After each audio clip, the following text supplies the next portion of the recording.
Bienvenue chez Reset Your Mind, vous écoutez le 49e épisode. Aujourd'hui, je reçois une invitée pas comme les autres. Amandine, c'est la seule RH que je connais qui débarque en comité de direction déguisée en mignon. Oui, en mignon. Et pourtant, elle n'a rien d'un gadget RH. Elle est cash, drôle et hyper engagée. Elle a bossé dans des grandes structures, mais a fini par choisir un autre chemin, celui de l'impact à taille humaine. RH à temps partagé, business partner assumé, maman de 3 enfants, entrepreneur. Elle est venue remettre les points sur les i. Parce qu'une RH, c'est pas un tampon entre les salariés et le board. C'est pas un garde-fou ni un confident ou une confidente. C'est, pour Amandine, un trait d'union, un levier. Et aujourd'hui, on parle de ça, de posture, de rôle, de pont à construire et de la manière dont elle le fait, avec beaucoup d'humour, de cœur et de stratégie. Si vous rejoignez pour la première fois Reset Your Mind, soyez bienvenus. Ici, nous parlons business, leadership et décisions stratégiques, mais sans chichi et sans blabla. Nous parlons de la vraie vie, des dilemmes, des coups durs, des moments où tout bascule. Parce que piloter sa vie, une carrière ou une équipe ou un business, c'est souvent faire face à l'inattendu. Or, personne ne nous apprend vraiment comment gérer ça. Pas plus que gérer nos pensées et prendre soin de nous. Alors que nous sommes notre plus précieuse ressource. Ici, nous parlons de décisions inconfortables, ambitions assumées et du prix réel du succès. Comment oser, trancher, s'affirmer quand tout le monde attend de vous autre chose. Comment garder le cap quand le doute s'invite et que la charge mentale explose. Si vous cherchez des pistes concrètes, des réflexions qui bousculent et un vrai sparring partner pour avancer, vous êtes au bon endroit. Et si vous pensez qu'une personne autour de vous gagnerait à écouter cet épisode, partagez-le. C'est à plusieurs qu'on fait bouger les choses. Respirez, installez-vous et attaquons. Bonjour Amandine. Bonjour Stéphanie. Je suis ravie de t'avoir. Ça faisait longtemps que j'avais envie d'avoir cet échange avec toi pour le partager à nos auditeurs et auditrices. Amandine, déjà, est-ce que tu veux bien te présenter ? Avec plaisir. Ravie également d'être avec toi. Moi, je suis autodidacte. Je suis tombée dans les RH un peu par hasard pour ne plus jamais les lâcher ensuite. Ça fait plus de 10 ans que j'évolue sur à peu près plus d'une vingtaine d'années de ma carrière. Et j'ai principalement œuvré en start-up, dans des structures où je devais tout bâtir de zéro ou pas loin. Et j'ai accessoirement 3 charmants ados, parfois moins charmants, parfois plus charmants. Et à mes heures perdues, qui sont pas si perdues que ça, je suis fan de tennis et de tarot. D'accord, très bien. Je connaissais pas cette partie-là de toi. Ok. Qu'est-ce qui t'anime aujourd'hui dans ton métier ? Parce que tu as dit que tu étais tombée dans les RH un peu par hasard, mais pourquoi tu y es restée ? Ce qui me passionne dans les RH, c'est être là pour les autres au sens le plus noble du terme. Je fais vraiment partie de ces personnes qui n'attendent rien en retour. Moi, mon épanouissement, c'est être là pour les autres, que ce soit l'employeur comme le salarié. Je fais pas de distinction, les besoins sont juste différents.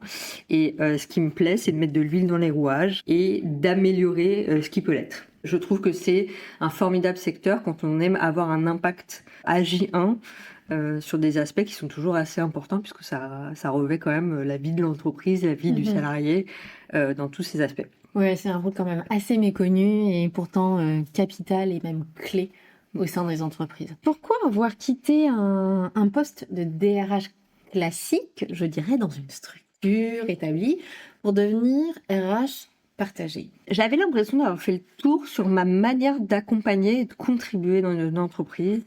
Je trouve que quand on est en CDI, à un moment donné, en tout cas moi c'était mon cas, on se ferme à une variété de profils, une variété de problématiques, une variété de connaissances aussi, parce que forcément si on varie les populations, on va varier les problématiques et donc étendre ses connaissances.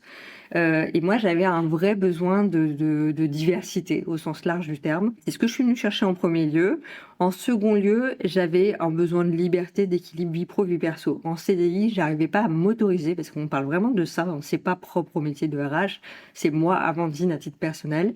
J'arrivais pas à m'autoriser à avoir un équilibre vie pro et perso suffisamment épanouissant pour que ce soit gérable sur le long terme. J'étais toujours sous l'eau parce que dans des structures où j'avais pas d'équipe avec moi pour m'aider.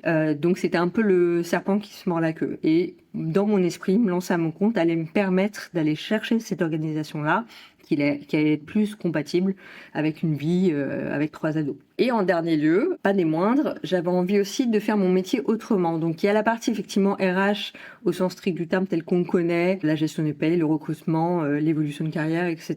Mais j'ai aussi envie d'accompagner autrement, je pense qu'on y reviendra un peu plus tard, mais proposer d'autres manières d'accompagner. Parce que c'est vrai que les RH, c'est quand même hyper vaste comme métier. Bien sûr, c'est un peu comme tout, hein. On voit le côté immergé de l'iceberg, mais derrière, il y a énormément d'expertise et de skills différentes.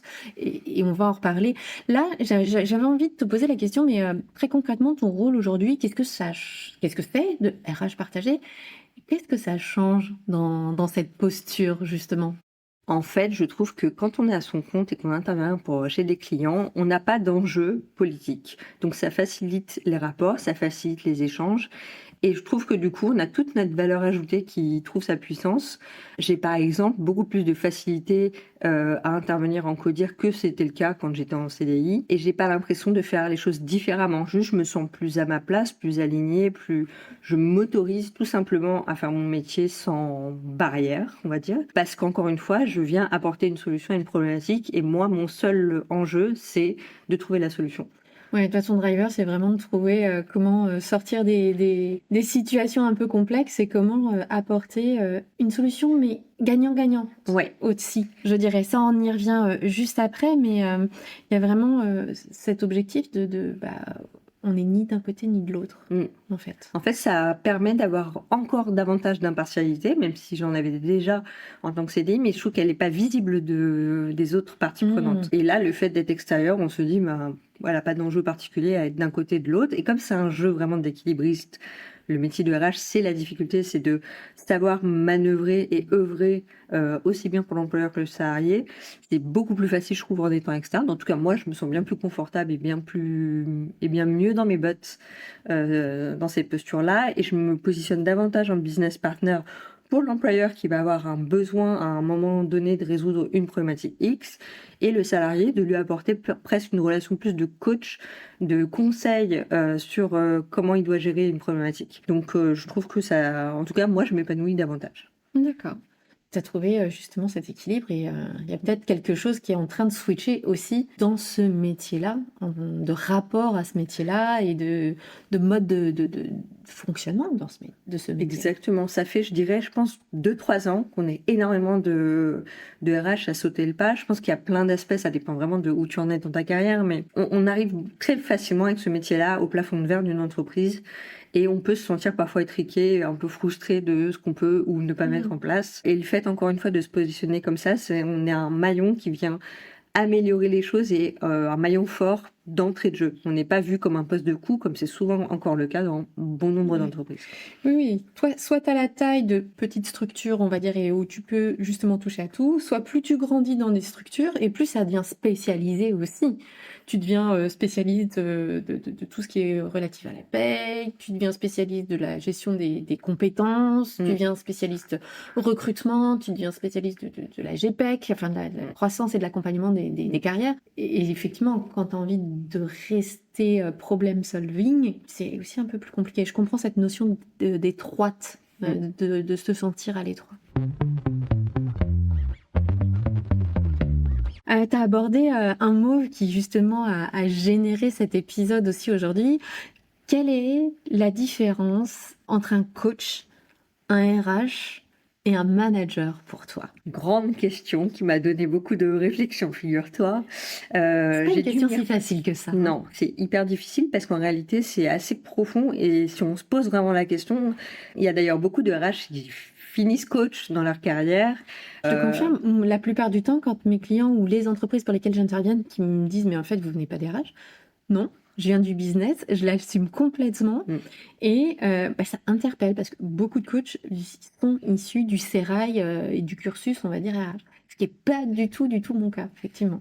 Non, et en effet, et moi je sais que très souvent j'ai cette posture de coach, que ce soit en recrutement, que ce soit quand on parle d'augmentation, enfin voilà, on apporte quand même des conseils, on est là pour encore une fois donner le cadre qui va favoriser l'épanouissement et l'équilibre. Et pour moi la différence entre ces 3 rôles, c'est que l'ARH, je dis là parce qu'il y a beaucoup de femmes quand même, mais le rôle de RH c'est essentiellement de poser le cadre et la structure nécessaire qui va permettre la performance, l'équilibre, l'évolution.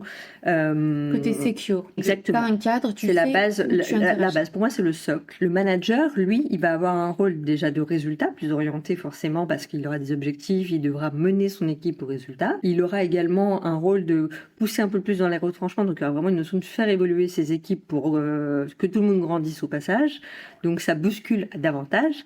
Et le coach, pour moi, il peut avoir bien des casquettes parce qu'effectivement, parfois, on va avoir besoin d'un coach qui bouscule, parfois qui est plus bienveillant, ou les deux, selon. Mais le coach, il y a une relation plus intime avec le coach qui ne peut pas s'instaurer avec un manager parce que ça n'a pas sa place, happé encore plus par l'opérationnel. Mais le coach a vraiment une posture il va aller chercher ce qui est peut-être pas encore révélé, ce qui est sous-jacent, ce qui va être aussi de l'ordre du personnel, qui va rejaillir sur le pro. Donc pour moi, la relation est beaucoup plus intimiste et beaucoup plus en one-to-one que ne peut l'être une relation avec une RH qui va avoir un périmètre, je sais pas moi, de 50, 130 salariés, peu importe, et un manager qui va devoir gérer tous les membres de son équipe. Oui, il y a un côté coach dans le coaching, en tout cas que moi je perçois et que je défends beaucoup, c'est mettre des mots M-O-T sur des mots M-A-U-X en fait. Et parfois des mots qui se révèlent dans l'environnement professionnel ont pour racine ou départ des choses beaucoup plus personnelles qu'on n'a pas du tout envie de partager, en tout cas qui sont plus bloquantes de partager dans un environnement pro. Et c'est en ça aussi où on voit beaucoup de coachs aujourd'hui prendre de l'essor et se multiplier, parce que le manager, il n'est pas là pour ça, déjà. Pour celui qui est accompagné, il va avoir une certaine sensibilité, celui ou celle qui est accompagné ou formé, parce que beaucoup ne sont pas formés.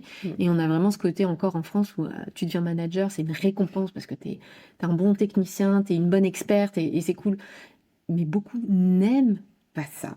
Parfois, les gens pensent aimer ça, en pensant que c'est le Graal de l'évolution, et se rendent compte après coup, la pire erreur que j'ai pu constater à bien des reprises, c'est de nommer un bon commercial manager. Donc on perd un élément qui est du chiffre, on le déplace à un endroit où il va se rendre compte qu'il va faire moins de chiffres. Ce qui va le mettre très mal à l'aise, lui. Exactement, et ça va mettre dans une posture, parce que évidemment, quand il n'y a pas de RH, pas de période probatoire, donc le retour en arrière est un peu compliqué. Et c'est toujours bien de faire un essai ou quelque chose pour se garantir que derrière, il y a potentiellement un succès et que ça convienne à tout le monde. Et surtout, il n'y a pas d'accompagnement. Rares sont les managers qui sont accompagnés. Bien sûr. Alors que ce sont de vrais skills à aller chercher, à aller activer. On ne naît pas à la naissance manager, ça c'est certain, on le devient, on le travaille, mais une mauvaise expérience, ça peut aussi complètement te couper dans ton élan, surtout que le management aujourd'hui est encore vu comme une récompense, en tout cas en France.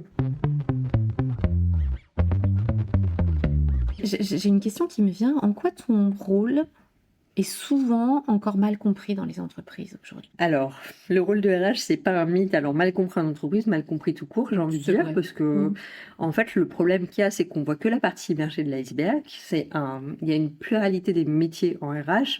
On peut être recruteur, et en général, les recruteurs ont des profils qui sont à l'opposé des RH, ce qu'on appelle généralistes, ou qui vont gérer tous les aspects RH classiques. Après, il va y avoir effectivement, comme tu disais tout à l'heure, tous les aspects de gestion de carrière ou de la paye. Donc, ça va être vraiment des gens qui sont des compétences techniques d'exécution fortes. Et dans tout ça, parfois, on peut avoir toutes ces casquettes, et pour autant, c'est pas toujours la même manière d'appréhender. Et parfois, les gens ne comprennent pas en fait ce qu'on fait parce qu'ils ne savent pas ce qu'on fait. En fait, l'envers du décor, il est assez costaud. Il y a aussi cette notion de confidentialité sur lesquelles on peut pas communiquer. Donc, je dirais que notre travail est pas assez marketé. On ne markete pas assez notre travail, ça c'est évident. Je m'en suis rendu compte assez tard dans ma carrière que je ne militais pas assez tout ce pourquoi j'œuvrais dans l'ombre. Bon, après, on n'est pas non plus là pour s'envoyer des fleurs, mais c'est vrai que c'est un métier qui est difficile, qui est ingrat. On est souvent porteur de mauvaises nouvelles. On intervient souvent dans des moments qui sont difficiles. Et du coup, c'est vrai que les gens vont parfois retenir peut-être que dans leur carrière, ils auront rencontré une seule RH qui était pas très sympa et peut-être plus orientée ressources malheureusement qu'humaines. Et vont garder ça en tête en se disant ma RH, elle est là que pour virer, alors que dans les faits, c'est absolument pas ça. Notre quotidien, il est vraiment difficile. Nous, on est quand même la seule population où il n'y a personne prévu en interne pour s'occuper de nous.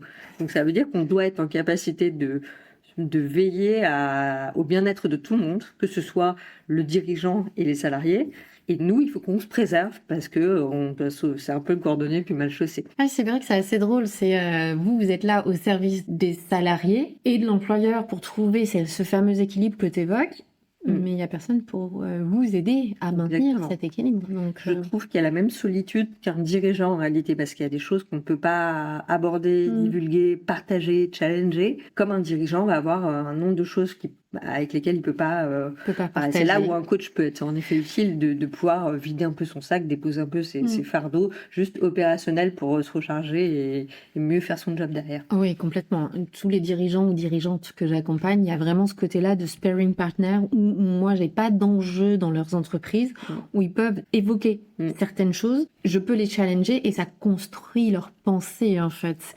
J'ai pas de réponse à leur apporter, mais je viens les challenger et du coup, ça leur permet à eux de prendre des décisions beaucoup plus alignées et beaucoup moins polluées. En fait. Ouais, complètement. Moi, c'est un rôle que j'aime énormément, d'être là pour les dirigeants, parce que j'ai conscience que c'est un métier des casquettes lourdes à porter, difficiles, parfois très opérationnelles. En général, un fondateur est sollicité pour un peu tout et n'importe quoi, qui ne devrait plus lui incomber à partir du moment où il y a de la structuration.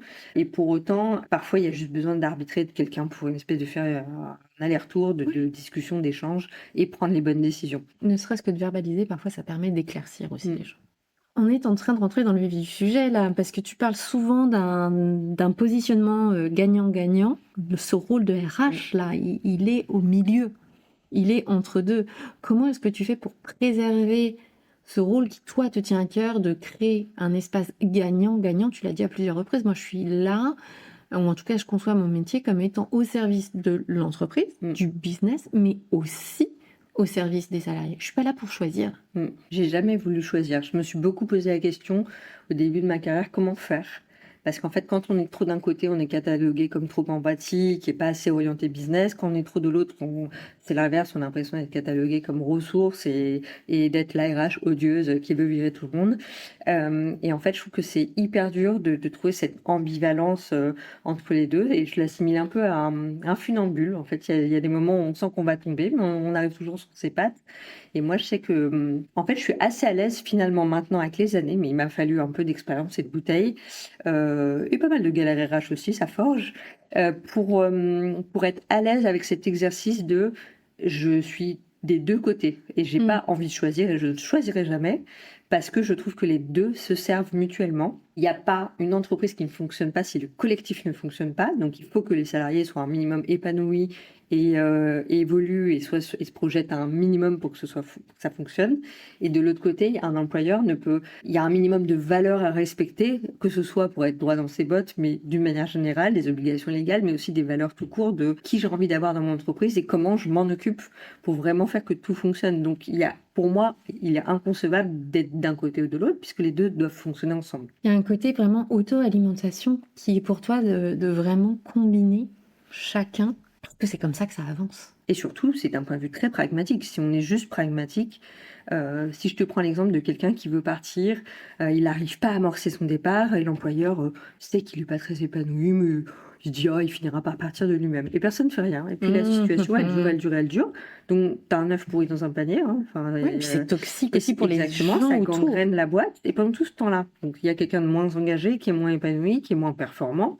L'employeur de l'autre côté fait rien, donc il laisse finalement, c'est de l'argent qui est en train de se perdre parce que c'est moins de performance, donc moins de résultats. Donc tout se gangrène. Donc il n'y a aucun intérêt à faire que ça dure, typiquement. La personne n'est pas bien. Les personnes qui ont à collaborer avec sont pas bien non plus parce que personne n'est dupe. Mais tant qu'on laisse cette situation perdurer, tout le monde y perd. Alors que l'enjeu, effectivement, parfois, est d'aller adresser ces discussions un peu difficiles, c'est pas agréable, qui peuvent permettre en plus d'ouvrir des portes derrière. Complètement. Et puis c'est la vie d'une entreprise. Je pense qu'il faut un peu désacraliser ce truc de dire oui, mais on a tous un temps dans une boîte. Dans notre carrière, ça fonctionne comme ça en fait. Et c'est ok. Et ça veut dire que chaque expérience va nous apporter un certain nombre d'apprentissages, que ce soit bon ou moins bon, mais on a tous un temps qui fera que ça nous aura apporté cette expérience-là et qu'on pourra en tirer les leçons des deux côtés, toujours pareil. Le rôle du RH, c'est effectivement de faciliter ces étapes-là, quelles qu'elles soient, peu importe, mais de faire que les choses se fassent le mieux possible. Et c'est dans un intérêt commun pour l'entreprise d'avoir une bonne marque employeur et préserver son image, et pour le salarié de digérer, de partir en bons termes et de faire que ce soit pas émotionnellement trop complexe. Un départ, c'est toujours compliqué, mais d'en faire que ce soit quand même une belle expérience in fine. Et c'est là où tu vas dégager un peu toute la valeur, toute l'expertise et l'expérience de réussir à convaincre un patron ou une patronne de boîte et aussi un salarié que en fait c'est peut-être la fin d'une histoire et que c'est pas grave. C'est peut-être la fin d'une histoire, d'une période, mais c'est aussi peut-être le début d'une nouvelle. Autant faire en sorte que ça se passe bien. Exactement, c'est vrai qu'on a tendance à oublier que l'entreprise n'est pas le lieu où on peut tout régler. En fait, on arrive, comme tu le disais tout à l'heure, en début, avec nos fardeaux, avec notre histoire personnelle, avec notre expérience, avec nos expériences passées, même personnelles, professionnelles.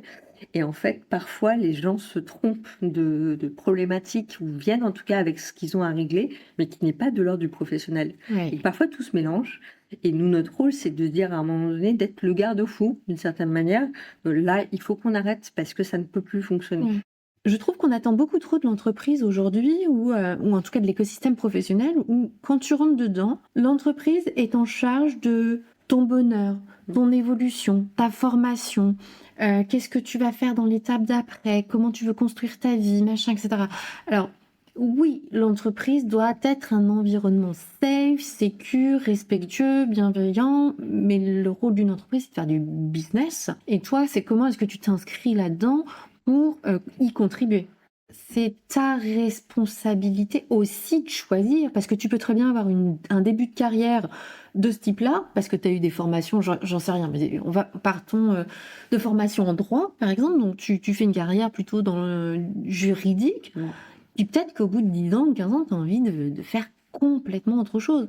Le monde a tellement évolué aujourd'hui, il y a tellement d'autres opportunités, puis on a le droit d'avoir plusieurs vies dans une vie, en fait. Et remettre les clés de tous ces éléments-là dans une entreprise, c'est un grand risque, et c'est surtout de remettre ton pouvoir de décision, de bonheur dans les mains de quelqu'un. Ils ne sauront jamais ce que toi tu veux vraiment à ta place, en fait. C'est en cela où ces discussions difficiles, elles retombent souvent sur les RH, de dire là c'est la fin de l'histoire. Et c'est ok, encore une fois, tu vois. Complètement. Moi, c'est vrai que je sais pas si j'ai géré sûrement plus de 200 départs dans ma carrière ou quelque chose comme ça, de tout type, de toutes sortes, dans des bons contextes, dans des très mauvais contextes. Et en fait, souvent, comme tu le dis, il y a cette notion de j'ai pas encore compris qu'il fallait que je parte. Il y a cette notion-là. Et puis, il y a la notion de c'est la fin et c'est ok. Et il faut dédramatiser.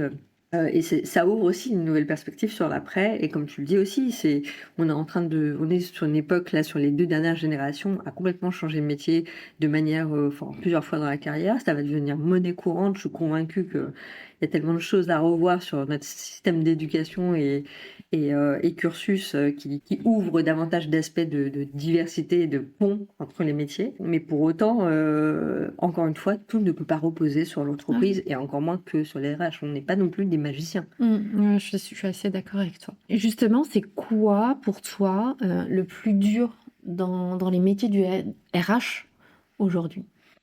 Je dirais que c'est la pédagogie, c'est faire comprendre et former aussi d'une certaine manière, parce que je trouve que en général, quand il y a toujours des réticences, c'est qu'il y a de l'ignorance derrière et que quand on n'explique pas les choses, on ne peut pas attendre des gens qui comprennent, et que le premier écueil qu'on voit, par exemple, c'est les erreurs de recrutement. Bon nombre de fondateurs pensent que parce que c'est leur entreprise, que c'est leur bébé, il y a l'affect et j'entends, sont les plus à même de pouvoir recruter parce qu'ils vont savoir qu'ils ont envie.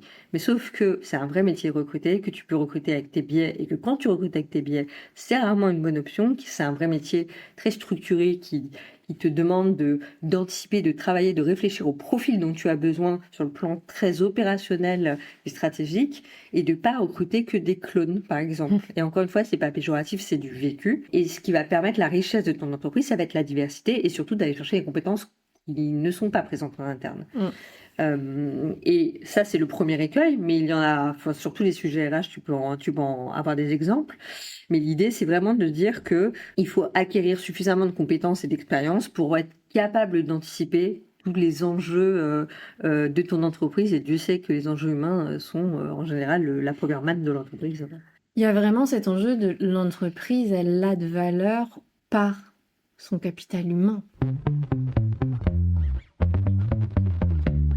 Amandine, toi, tu as fait le choix de rester dans des petites structures volontairement. Pourquoi ? Pour bien faire mon job, j'ai besoin de connaître vraiment les gens. Si je les connais pas, je pense que déjà j'aurais pas plaisir et j'aurais pas la même efficacité. Pour moi, bien connaître quelqu'un, évidemment, on va être réaliste, c'est pas connaître sa vie perso, mais c'est vraiment le connaître suffisamment pour savoir qu'à un moment donné, il peut y avoir un besoin qui peut être utile à un autre moment. En fait, toutes les informations que je vais collecter vont me servir à un moment donné, lequel j'en sais rien. Parfois, j'ai pas la réponse du tout à l'instant T, mais le fait de connaître tout le monde me permet d'être performante, déjà prendre plaisir parce que je le fais vraiment pour les gens, c'était pas du bullshit ce que je disais en début, donc si je les connais pas, j'aurais l'impression de juste faire un job administratif, et ce que j'envisage pas du tout. Et surtout, c'est l'impact des entreprises à taille humaine. Je me suis rendu compte dans ma dernière expérience, ça a été très dur, on a dû réduire les effectifs assez drastiquement. Et en fait, je me suis rendu compte que le CDI était pas toujours adapté en fait à cette taille de boîte. Tu dois d'un côté faire évoluer ton entreprise en fonction des besoins, mais parfois tu as des coûts fixes qui sont réels et tu peux pas avoir un CDI pour chaque métier et avoir chaque compétence qui vont venir gérer l'opérationnel. Donc je trouve qu'être extérieur et faire appel à des sources extérieures, le temps de te structurer, ça permet d'adapter tes coûts de fixe à tes besoins, d'être plus serein sur ton évolution et sur ta rentabilité et la pérennité de ton business. Et ça, je l'ai compris très tard en fait. Je me suis dit que c'était pas adapté, le CDI. Et encore une fois, moi, je suis arrivée à des structures, il y avait rarement moins de 30 salariés. Je suis arrivée entre 30 et 50 salariés pour construire des départements RH. Donc, c'est quand même, ça montre bien que, alors oui, il y a une part d'entreprise où ça va pas être la priorité, mais il y a aussi des réalités économiques réelles qui sont, on n'a pas les moyens, on peut pas pourvoir à tous nos besoins et on doit prioriser. Business first, all the time. Voilà. Je trouve ça assez intéressant, et puis c'est vraiment une tendance qui nous vient aussi beaucoup des États-Unis, d'avoir ce côté part-time aussi pour toi en tant qu'individu et pour pouvoir aller choisir avec qui tu as envie de travailler aussi. Et ça, c'est intéressant, je trouve. Tu as une pépite à nous partager. Je sais que J'en ai plein. T'en as plein. Quelle serait la pépite, l'anecdote que t'as le plus marqué ? J'en avais beaucoup, mais je ne savais pas. Celle-là, je pense qu'elle m'a vraiment marquée parce qu'il y a l'image qu'il y a derrière cette anecdote. Donc, c'était au tout début de ma carrière. Donc, il faut quand même avoir dans le contexte que j'étais jeune RH, un peu lâchée sur des sujets pas faciles à gérer. Et là, je suis en call avec un avocat. Je suis en train de gérer la sortie de la première salariée qui connaît probablement mieux le code du travail et la convention collective que moi. Et moi, elle sait que moi, je suis néophyte, etc. Donc, voilà pour le contexte. Je fais mon call avec mon avocat, je suis en start-up, l'entreprise se porte bien, etc. Et là, j'ai un salarié qui arrive en urgence et qui est paniqué, qui me dit que les toilettes sont bouchées et qu'il faut que je vienne à la seconde. Donc, je me suis dit que le parallèle était assez marrant. Sur le moment, ça m'a pas du tout fait rire, évidemment, parce qu'il a quand même fallu que j'aille gérer un débouchage de toilettes. Et qui était vraiment compliqué à gérer. Pour autant, j'ai trouvé que le parallèle était assez marrant de se dire que j'étais dans une situation compliquée, pour ne pas le nommer autrement, et que de l'autre côté, il fallait que j'aille déboucher les toilettes. Donc, j'avais le même parallèle sur des sujets un peu triviaux d'un côté et très stratégiques de l'autre. Pour autant, le résultat, c'était le même. Ça, c'est un peu le revers d'être RH dans des structures très à taille humaine. Il faut être très transverse, très couteau suisse, et pas avoir trop d'ego. Ok, effectivement. Celle-là, je la connaissais pas et je m'y attendais pas. Autant assumer de présenter la stratégie des entretiens annuels et l'importance des entretiens annuels un mardi gras déguisé en mignon au Comex.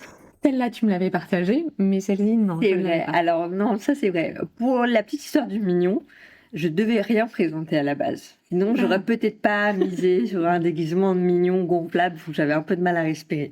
J'aurais peut-être été sur quelque chose d'un peu plus traditionnel. Mais le fait est qu'on m'a écouté, que mon intervention a semblé efficace, donc malgré mon déguisement. Donc c'est cocasse. Mais du coup, il y a beaucoup de dossiers qui circulent avec des photos. Quel est le moment le plus dur que tu as vécu en tant que RH, justement, et qui t'a transformé ? Je pense que ça a été de devoir me séparer de collaborateurs avec qui ça se passait super bien. J'avais jamais connu ça, j'avais toujours connu des salariés, comme on disait tout à l'heure, qui sont plus au bon job, qui n'ont pas été recrutés au bon job, enfin voilà, où on se sépare et il y a une raison tangible. Mais se séparer de salariés dont on est satisfait parce que ça va mal, c'est plus du tout la même histoire qu'on se raconte. Et sur le plan personnel, ça a été hyper dur. Et à l'époque, j'ai d'ailleurs eu la chance que mon boss comprenne hyper bien ma manière de gérer. J'avais besoin de me mettre par moments beaucoup en télétravail pour digérer parce que j'ai dû sortir ma propre équipe et j'ai dû sortir tout un tas de personnes qui étaient, dont on était hyper satisfait. Enfin, on voulait pas qu'elles partent, mais on n'avait pas le choix. Et en plus, on devait aller vite. Donc, il y avait ce côté information brutale. Il faut la gérer et on y va. Et en plus de ça, être capable de se mettre dans la posture de je suis là pour toi parce que tu vas traverser un moment dur, on va le traverser ensemble et je vais t'aider. Mais tout ça, Et toi, comment ça tu gères? nécessite exactement d'aller chercher et d'aller puiser dans ses ressources les plus profondes. Et ça a été hyper dur. Et c'est vrai que quand j'ai commencé toute la série d'entretiens préalables, parce que c'était des licenciements éco, et j'en avais pas mal, j'en avais dans plusieurs villes, donc je me déplaçais que pour ça. Il y avait vraiment une connotation de là, tu vas devoir faire du boulot pas sympa pendant un certain temps, ce qui fait partie du job. Mais sauf que tant qu'on l'a pas vécu, on se rend pas compte vraiment et c'est de là que je me suis dit qu'il fallait que je change quelque chose à mon métier, qu'il fallait que j'apporte mes compétences RH à des entreprises à taille humaine. Parce que c'est exactement pour ça. Pour pas retrouver ces situations.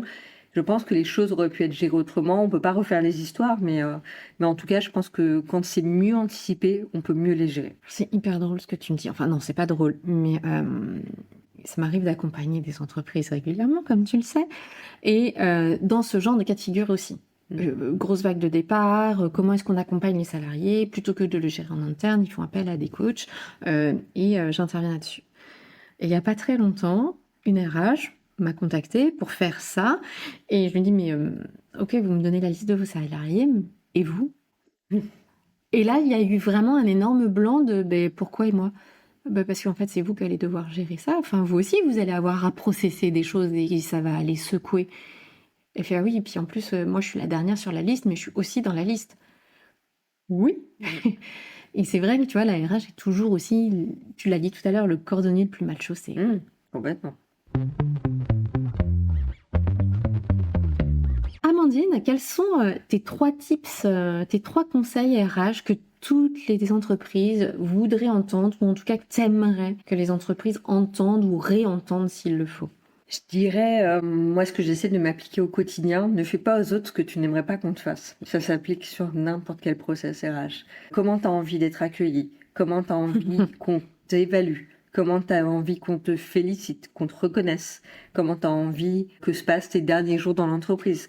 Et si tu te dis, est-ce que moi, ça m'aurait été, est-ce que ça m'aurait été cette manière de fin de contrat, ou est-ce que, j'ai été bien accueillie, ce process d'évaluation annuelle, est-ce que toi, c'est ce que tu aimerais mettre en place? Est-ce que tu aimerais vivre la même chose? Si la réponse est non, je pense que c'est juste très simple, mais c'est très efficace. Oui. Moi, j'essaie toujours de me dire que quand je mets en place des process, je me dis, est-ce que si demain c'était moi la salariée, ça m'irait? J'espère bien le faire, mais en tout cas, je pense que c'est le premier conseil à garder en tête. Ensuite, ça, c'est plus pour les entreprises vraiment en phase de structuration, ceux qui sont seuls maîtres à bord et qui vont avoir du mal à déléguer. C'est une étape qui est difficile. Première étape, j'ai envie de vous dire, faites-vous accompagner d'un coach parce que, encore une fois, on a parlé tout à l'heure de la solitude du dirigeant. C'est pas un mythe, c'est difficile. Et si vous n'avez pas d'associé, encore plus, parce que pour itérer, pour réfléchir, pour un peu prendre du recul et faire ce pas de côté, c'est nécessaire. Mais au-delà de ça, si vous êtes seul maître à bord et que vous arrivez à l'étape de devoir déléguer parce que vous nous dites que là, déjà, vous aimez pas certaines tâches que vous faites et c'est bien normal, ou parce que vous passez pas assez de temps sur ce qui ramènera du business ou ce qui développera l'entreprise, à quel moment on se dit c'est la bonne étape? Moi, je trouve en tout cas, et c'est ce que je conseille aux dirigeants que j'accompagne, qui sont mes clients désormais, c'est si tu passes plus de 30%, 20 à 30% de ton temps à faire quelque chose qui n'est pas la mission de ton entreprise, qui n'est pas ton business, délègue-le, parce que c'est 30% que tu ne passes pas à développer ton business. C'est énorme quand on y pense. C'est énorme. Donc ça, je pense que c'est plutôt un conseil, c'est même pas un conseil RH, ou c'est un conseil pas de bon sens, mais de fonctionnement au quotidien pour un rappel, parce qu'on le sait. En fait, on le sait fondamentalement, mais on a tendance à se faire happer par ce quotidien et par non, mais au moins quand je le fais, je produis, je fais quelque chose. Et ça rassure aussi de pas trop lâcher l'opérationnel. C'est clair, c'est très dur quand on structure d'apprendre à déléguer et de laisser un peu son bébé, ça s'entend complètement. Et après, sur le recrutement, c'est un vrai sujet. il faut aller chercher des compétences qu'on n'a pas. Si c'est pour recruter des gens dont tu as déjà les compétences en interne, ça ne sert à rien. Tu vas t'ajouter une charge, et Dieu sait qu'on sait que c'est une charge lourde. Et si ça t'apporte pas quelque chose de plus, quel est l'intérêt? Ne te fie pas juste à cette personne a l'air sympa pour aller boire des bières.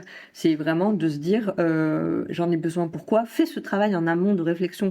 J'ai tellement été dans les structures où on recrutait à tour de bras, où c'était la croissance, tout allait bien, c'était merveilleux.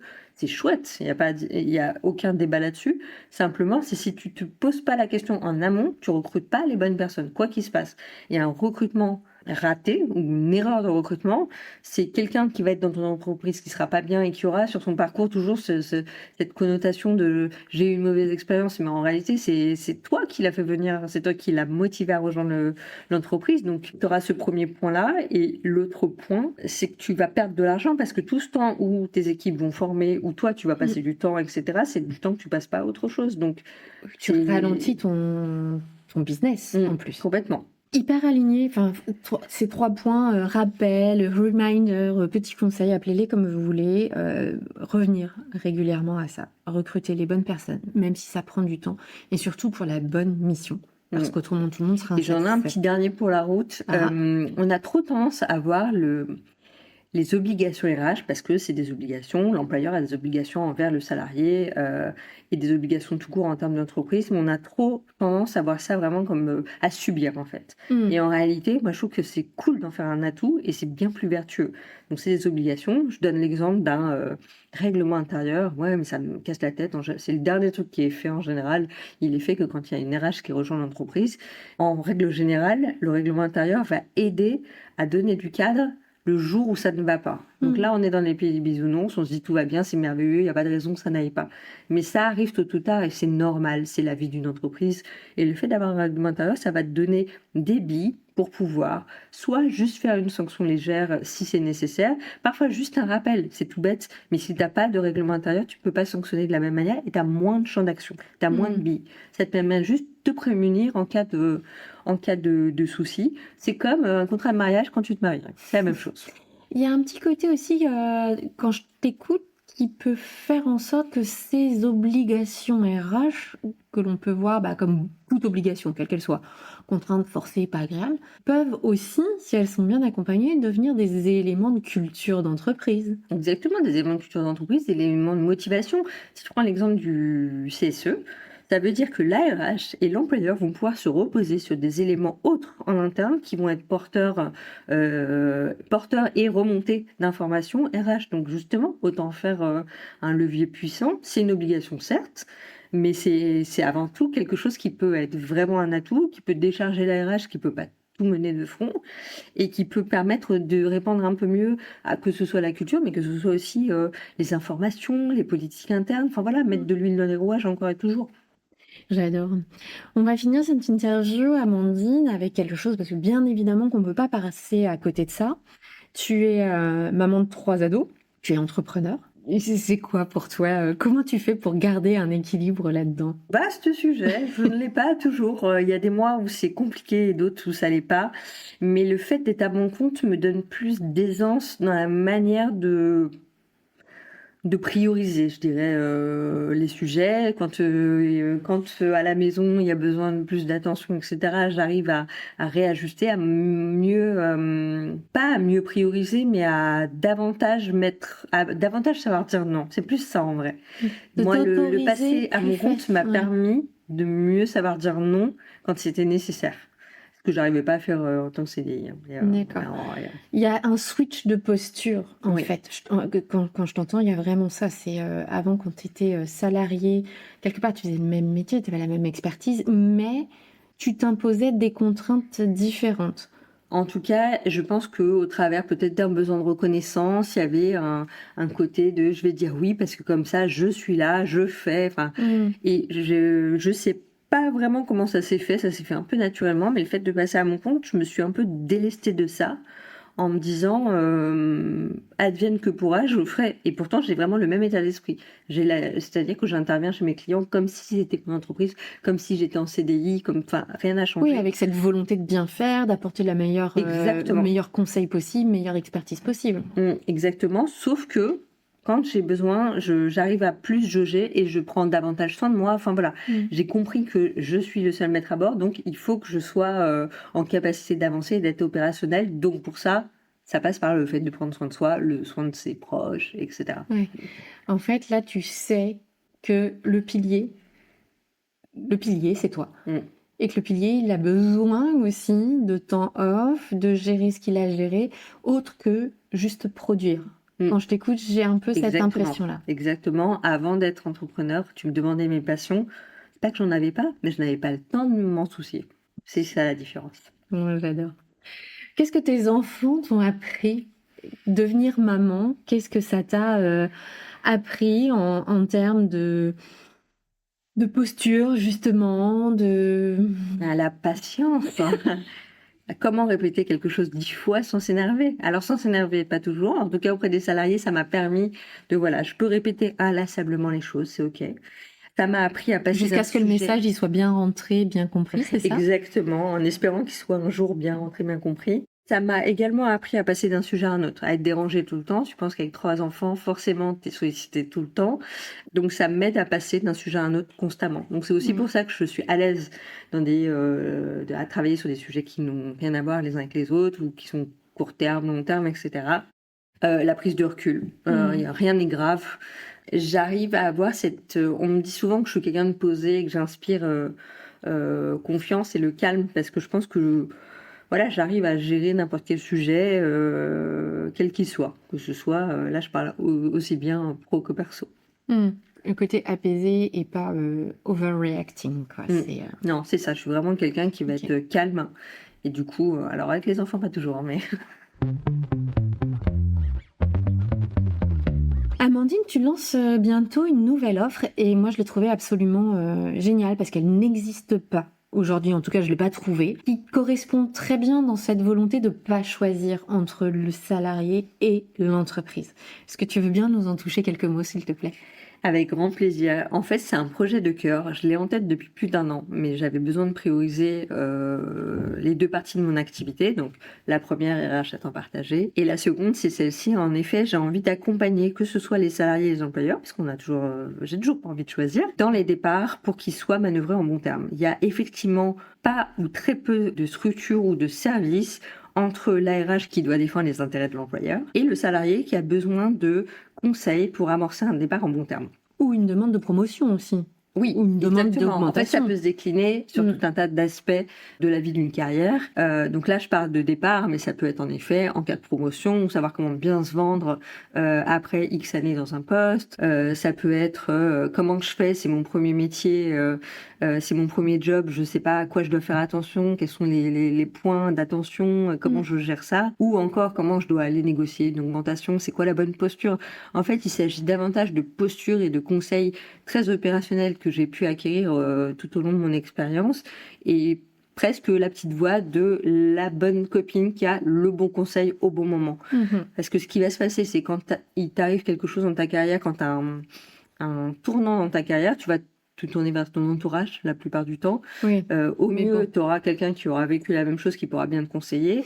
Au pire, tu pourras avoir soit des mauvaises informations, ou soit des informations de gens qui ne sont pas passés par là. Et je trouve que nous, en RH, on est les mieux placés pour conseiller parce qu'on a les 2 envers du décor. Pour autant, sur l'aspect départ, ça c'est quelque chose que je fais déjà depuis plusieurs mois maintenant, juste que j'ai pas communiqué, j'ai pas pris le temps de communiquer dessus. Mais c'est vraiment quelque chose qui me tient à cœur parce que c'est encore une fois, j'apporte une solution à une problématique. Je sais pas comment partir de mon job, je sais pas comment prendre le bout, je sais pas comment présenter ça à mon manager, à mon employeur. C'est quoi les conseils, c'est quoi la bonne approche, c'est quoi la bonne posture. Souvent, il y a beaucoup d'affect dedans et il suffit juste d'avoir des conseils pour savoir comment bien manœuvrer en fonction de son contexte, bien sûr. Dans la même lignée, l'employeur, il va vouloir gérer un départ, mais il y a trop d'historique, trop de contexte, trop d'enjeux, et il a besoin de quelqu'un qui soit un peu extérieur, qui gère, parce que d'une, il n'a pas envie de s'en occuper. Il sait que ça va aller au conflit, il n'a pas envie, et en même temps, il peut pas rester comme ça. Je suis déjà intervenue à plusieurs reprises pour les entreprises pour les aider à sortir des collaborateurs où c'était compliqué, dans des contextes compliqués. Oui, parce que quelqu'un d'externe, c'est beaucoup plus neutre, c'est moins d'affect. Et du coup, il y a des vraies solutions, parce que garder quelqu'un, encore une fois, dans une entreprise longtemps, ça n'a pas d'intérêt si la personne elle est pas bien. Et ça se décline comment? Tu me disais que c'est 1 heure et demie d'échange, c'est Ouais, ça? c'est 1 heure d'échange. Tu m'expliques ton contexte et tu repars avec des actions clés en main et vraiment un contexte. Après, je verrai comment je ferai évoluer l'offre. Peut-être qu'il y aura une part de suivi si c'est nécessaire parce que parfois 2 à 3 échanges suffisent, parfois un suffit, parfois il en faut un peu plus. Ça dépend aussi à quelle étape on en est de sa carrière et de son départ potentiel. Mmh.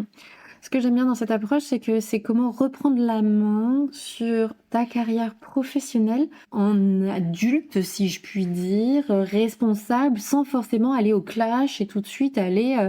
parce que la plupart d'entre nous avons juste envie de faire les choses bien, que ce soit côté employeur ou côté salarié, hein, juste envie de faire les choses le mieux possible. Ouais. Et parfois, il n'y a pas forcément besoin de tout de suite de partir avec des avocats, en fait. Non, non, non, exactement. Et surtout, souvent, c'est la manière d'amener les choses. Mmh. Moi, je l'ai tellement observé. C'est parfois tellement maladroit. Et c'est juste cette maladresse qui va mettre les mauvaises billes dès le départ et qui va un peu fausser la discussion et qui va potentiellement la figer. Et juste avec les bons conseils, ça permet juste d'amorcer la discussion posément. Mais surtout, il faut se mettre aussi à la place de l'employeur. En fait, on va arriver salarié en disant, moi, je veux partir, je veux une rupture conventionnelle, je veux ci, je veux ça. Mais de l'autre côté, vous proposez quoi, en fait? Ben oui. C'est ça. Et c'est toute la différence des gens que je conseille. Bon, bien évidemment, si vous avez envie de contacter Amandine, je vous mettrai son lien de contact dans les commentaires de l'épisode. Vous le retrouverez dans les commentaires de l'épisode pour pouvoir la contacter et prendre rendez-vous avec elle. J'ai envie de conclure, Amandine, sur si tu avais un message à faire passer aux dirigeants ou aux RH qui nous écoutent aujourd'hui, ce serait quoi? On est en 2025, ça bouge de tous les côtés, ça secoue fort. Qu'est-ce que tu as envie, toi, de poser?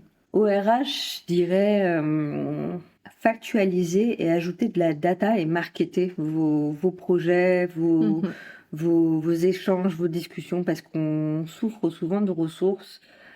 Pour avoir de la ressource, il faut aller les vendre et aller chercher montrer l'intérêt.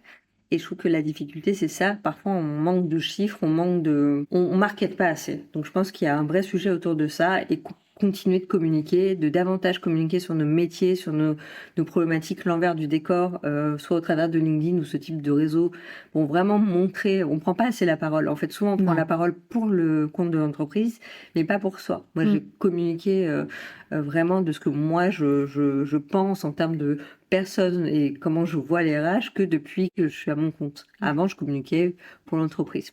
Et les dirigeants, sincèrement, est-ce que vous feriez opérer par une infirmière? J'ai rien contre les infirmières, on adore les infirmières, c'est un métier très louable. Mais c'est juste que je pense qu'à un moment donné, il faut savoir déléguer la bonne compétence à la bonne personne. Et n'attendez pas en fait d'avoir un sujet problématique parce que d'une, ça peut vous faire gagner de l'argent d'avoir une bonne RH. S'il y a des sujets infinis où on peut prouver par A plus B qu'avoir une RH, oui, ça va vous coûter à l'instant T, mais ça va vous rapporter parce que les choses seront bien faites derrière, donc ça rapportera du temps et de l'argent. Et de l'autre, n'attendez pas d'avoir un problème pour gérer ça parce que ça va vous aider à ne pas en avoir en fait, ou à les amoindrir. Ouais. Et puis pour les structures sur lesquelles toi tu t'es spécialisée, justement, en fait, pas obligé d'avoir un temps plein non plus. Complètement. D'avoir une offre adaptée. Super. Eh bien, merci beaucoup, Amandine. Merci pour ce partage. J'espère que ça aura plu à nos auditeurs et nos auditrices de voir un petit peu l'envers du décor, de voir un petit peu aussi l'attachement des RH qui œuvrent au quotidien. Qu'est-ce que c'est que ce rôle de RH partagé qui émerge de plus en plus et prend de plus en plus place et de repositionner un petit peu les rôles et les attentes de chacun. J'ai passé un très bon moment, Amandine. Merci beaucoup. Toujours un plaisir. Et si cet épisode vous a parlé, a résonné en vous, bien évidemment, partagez-le à quelqu'un qui en a besoin, parce que c'est en mettant ces sujets sur la table que l'on fait bouger les choses. À la semaine prochaine pour un nouvel épisode. Si vous souhaitez tester le coaching et que je vous accompagne, vous pouvez me joindre à contact@resetyourmind.fr ou sur Instagram by-reset-yourmind. Et Amandine, on peut te contacter sur ma page LinkedIn. Sur ta page LinkedIn, on retrouvera le lien dans les commentaires. Merci beaucoup. Merci.